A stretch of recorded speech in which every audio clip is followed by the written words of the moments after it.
high standards. And here's the really great news in that. This is really great news. Women have some of the most significant and what they report as the best, most satisfying relationship. It's not that men don't have them, but women report that they have some of the best relationships because women tend to be reading those books. They tend to be keeping them, kin-keeping. They tend to be at the helm of them. And so they tend to spend more time figuring out what goes into them to maintain them, create them, sustain them. And so women tend to invest more time in those relationships, and maybe that's why women get more out of them, or the health benefits of having those kind of significant relationships is greater. We don't know. We need another 100 years of research on that, but there's something here. I mean, there's something going on.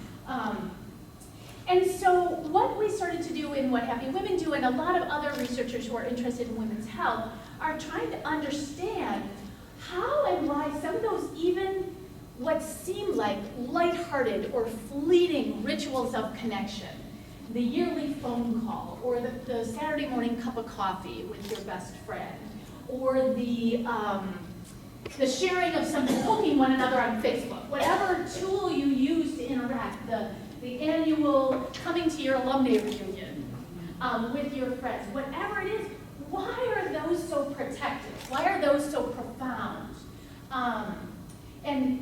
And so what we're finding is that in doing so, engaging in ritual, so whether it's showing up for a family dinner, protecting that Saturday morning cup of coffee or that walk around the lake with your best friend, by participating in ritual, what we call ritual. A lot of us think of ritual as something big and ceremonial, but ritual can be as simple as having a nickname.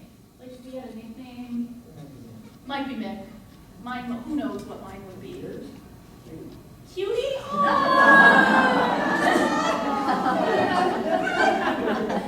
You got married, girlfriend.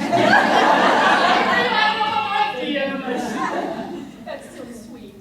I love this audience. Sorry, my pants are falling out. I know. Sorry, women. I just said, I know, women ain't wrong. That participating in ritual is that by just showing up and protecting, you're paying homage to the history of that relationship. You're paying homage to what was, how you once came to be. You're also paying homage to a future. You're saying basically, I'm investing in this. By showing up for the Saturday morning cup of coffee, by calling one another on your special day with other women friends, it's not an extra, it's essential. So let me tell you a couple of the stories from the women that I've interviewed over time about some of those rituals of connection that they've developed. And I'm hoping it'll spark a little, like, oh, let me share mine among some of you. And as you do, I'll share a couple more lessons from the research on why this is so significant. So the first one is a story I alluded to a little bit earlier about the women who lived in an assisted living facility, and they developed their own ritual, and we call it in our book the Tower Girls, because they lived at a place in Rochester, Minnesota called Madonna Towers. And this story was actually submitted by a daughter of the mother who participated in the Tower Girls ritual. Age, like good wine, improves friendship over time, but sometimes it creates new ones altogether. My parents moved into a retirement facility a few years ago. While my mother still maintains her friendships outside of the towers, she has created a new network of girls with whom to bond. Most of the women are widows, some are not. All have aches and pains and stories to tell. 3 years into her residency, Mom created a therapy group for she and her friends. Not PT, OT, or RT, simply girls' talk time therapy. No husbands, doctors, or care providers. Just 4 women having lunch every Tuesday, sharing the woes, the joys, and the news of their lives.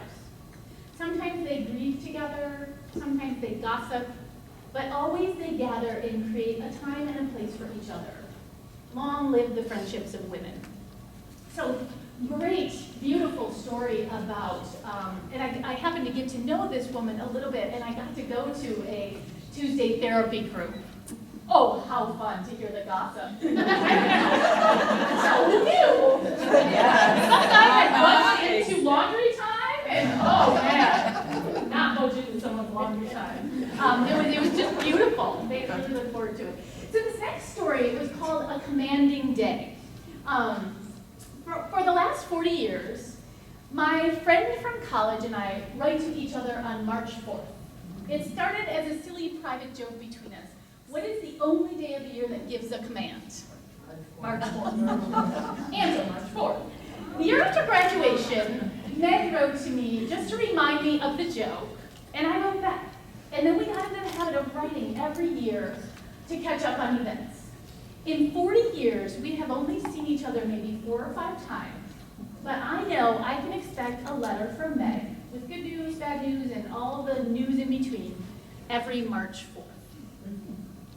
So those are, I think, 2 great examples of the kinds of things, when we talk about ritual, we're talking about any behavior, any communicative exchange that's repeated over time and which pays homage to a place, a person, a relationship in any way. So if nothing else, if you leave today and look at the world in terms of ritual as being something that we actually do, we have our own personal rituals that might pay homage to something you need or a habit of being, but rituals in relationships always pay homage to something incredibly symbolic, even if it's just this tiny little thing. This next story is a really beautiful story, and it's called Remembering Kathy. And it was written by a woman who was writing about her friend who was an alum of St. Catherine University. And her name happened to be Kath as well. Here's how the story goes, and you'll quickly see that this woman who wrote it, who sent this in, was a writer. Beautifully written. A little more than 5 years ago, a dear friend from college, Catherine, died after an on-again, off-again battle. She called it inconvenient, with breast cancer. She was 49. Her little boy was 11. It broke our hearts. Kath had a way of collecting friends like some people collect coins. She polished all of us and scooped us together in a pile. Lo and behold, we became friends, good friends, who gathered several times a year to flirt with Italian waiters, eat too much, and drink a bunch of wine. Sometimes we top it off with a forbidden cigarette just because Kath liked being a bit of a rebel.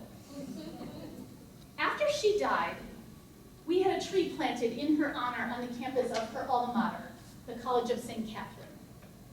Each spring it boasts pink blooms, and a bench now graces the site too. On July 31st, the anniversary of her death, I sat there again, drinking in a kind of silence almost antithetical to Kath's nature. She was Irish and she never shut up, except sometimes in church. And even then, she usually found something to whisper and giggle about. As I sit there thinking about Kath, I hope there is, and indeed, the afterlife to which we Christians cling. I have some good gossip to share with her, and I need to feel again the special kind of exhaustion that endless laughter brings. I need her to tell me a story. I miss her cackle. Last July 31st, suddenly, my reverie was interrupted. Someone walking to his car after a campus summer music conference had burst into a pitch-perfect rendition of Amazing Grace. Thanks, Kath. So let me follow that up with a story that some people find disgusting and most people laugh about. It's called, and I contrast these because these kinds of rituals of connection with other women can be so emotionally heart-wrenching. There are always people who are tearing up, and I have a hard time telling that story because I think a lot about a story I'm going to tell you at the end of today. And then they can be so silly. Like this one's called, Are You Tweezing Me? My sister likes to tweeze out body hair, especially hair on legs. I know. So when we were growing up, she always was tweezing her arm hair and leg hair out. And not only did she take care of her extra hair, but mine too. Almost every time I was watching TV, you should see some of your faces, you'll like them. Like, she's serious? I know, I love your face back here, you're like, almost every time I was watching TV in the living room with my sister, she would start tweezing my leg hair, just like monkeys grooming each other. That was our everyday ritual. I miss her. And I need her because my leg hair is getting really long. Because I don't get to see her as much. So a really sweet kind of grooming ritual. But obviously it was so much more than the tweezing. I have the funnest couple ritual stories to tell you, but that's another class. You'll have to have me back. I know. Really funny. It's one of the best ones about belly button fuzz. I'll tell you after. I know. Oh, I love it. The women back there are like, oh. So here's another story. It's called A Waitress? Not really. My best friend and I share the same colored toenail polish. We love the color by OPI called Not Really a Waitress. It's the brightest, shiniest red. We often will call and say, are you a waitress? Or I'm not really a waitress today, you? Or when we're talking about careers, kids, decisions, life, the stuff we talk about pretty much nonstop, we'll say out of the blue, you could be a waitress. Or maybe you are a waitress. I laugh the hardest when we use it to remind our husbands, friends, and each other, I'm not really a waitress today. For most of us, actually that's the end of that. So the thing that I love about this story is that most of us, put at the center our healthy and loving relationship, but we forget how it's the way that we play. We forget to play as adults as much. And playfulness and laughter are two of the best reducers of that nasty cortisol hormone. So there's this newish thing like laughter yoga, laughing yoga. I tried it. I was like, that's so silly. And I came out of there feeling like $1 million. I was like, why do I need to be in like down dog when I can just laugh? Because it reduces our cortisol. So laughter is one of the great preventors of all sorts of illness. This next story is called M&M Club. I'm just keeping an eye on the time. I've got a couple more stories and I want your questions. This one is called M&M Club. After my friends and I graduated from high school, our moms planned a monthly movie night to fill the void of their missing daughters. They called it M&M, which stands for Moms and Movies, but it could be called Triple M because they get malts after dinner, and dinner afterwards too. For nearly 8 years, they've been doing this. Here are the rules, which they all tell us about every time we're together. They never pick a movie beforehand. They just go to the theater and pick once they get there. They have a set pattern of who shares malts and who shares fries based on who likes the fries crispy and who likes them softer and who likes strawberry and who likes chocolate. When it is time to leave, they have a group hug. If it's someone's birthday that month, they sing to the person at this time too. They have a rotation of who will coordinate the day they all go to the next movie, the next month. They also keep a journal of which movie they saw, when their birthdays are, and how each mom rated the movie on a scale of 1 to 5. And they take one ticket stub to that page. They can almost predict what each other will, or how each other will rate the movies. One mom always rates them low, another always high. And so it's really sweet because this woman talks then about how the daughters sort of made their way into mothers and movie night when they're home. And so they get to participate and see this firsthand. So one of the things that we know from the research based on the female bond, as I alluded to earlier and I've talked about many times, is this idea of the stress. You've probably heard of the pretty famous nurses study done at Harvard and a number of other colleagues. It's called Healthy Women, Healthy Lives, A Guide to Preventing Disease from the landmark nurses study. The authors found that the more friends a woman had, the more likely she was to report herself as, and I quote, joyful. So there was this interesting connection between the more friends a woman had and this feeling of being in the world and being joyful.